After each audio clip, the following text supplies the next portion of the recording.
À vous qui croyez dans le pouvoir de votre équipe, je vous souhaite bien le bonjour.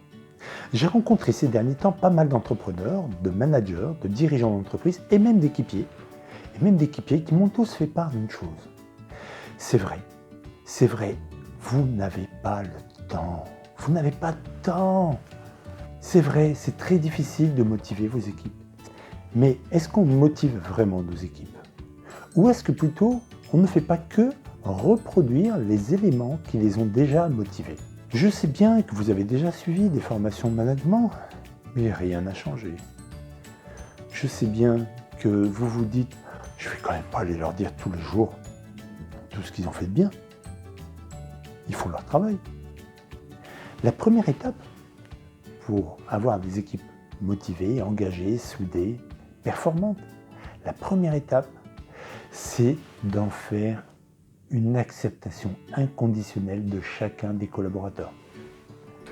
Validez de façon inconditionnelle la présence de chacun de vos collaborateurs dans votre équipe. Soit c'est une équipe dont vous avez hérité et dont les collaborateurs sont déjà là depuis un certain temps, et par conséquent, ils sont là, vous devez bien les garder, vous ne pouvez pas vous en séparer. Soit ce sont des collaborateurs que vous avez recrutés, et pour lesquels vous leur avez forcément à un moment trouvé des qualités et des bonnes raisons pour les recruter. Donc, que ce soit pour les uns ou pour les autres, retrouvez les meilleures raisons pour lesquelles vous avez recruté ou pour lesquelles ces collaborateurs ont été recrutés dans l'entreprise. Il y a forcément une bonne raison, un talent, un potentiel, une capacité. Si je vous demande de valider de façon inconditionnelle vos équipiers, c'est pas simplement juste pour la beauté des choses et pour être simplement en bienveillance.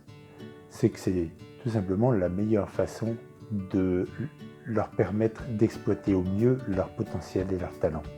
J'ai rencontré, lors d'une conférence, les deux co-capitaines de l'équipe de rugby féminine de Lille. Elles nous ont fait part justement de ce sujet.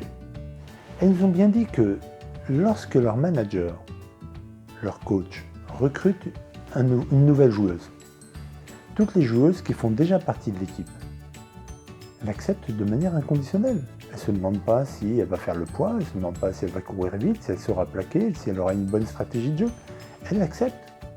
Elle l'accepte, elles la font jouer et ensuite elle trouve le meilleur poste pour elle dans l'équipe, sur le terrain, pour pouvoir leur permettre d'atteindre leurs objectifs.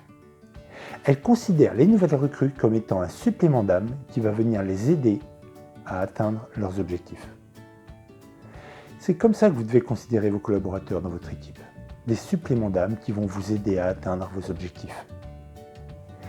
Et dont vous allez utiliser au mieux les talents et révéler les potentiels. Cette équipe de rugby, ça fait plusieurs années consécutives qu'elle arrive dans le carré final.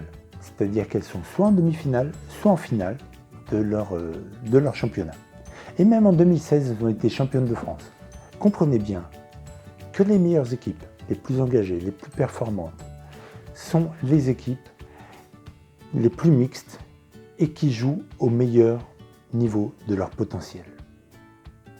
Donc la première étape pour commencer à obtenir une équipe qui soit très motivée et engagée, la première des étapes, c'est de les valider de manière inconditionnelle pour pouvoir mieux les connaître, mieux connaître leur potentiel, leurs capacités et que chacune d'entre elles vous permette d'atteindre vos objectifs. Pour les étapes suivantes, suivez-moi, je suis là pour vous.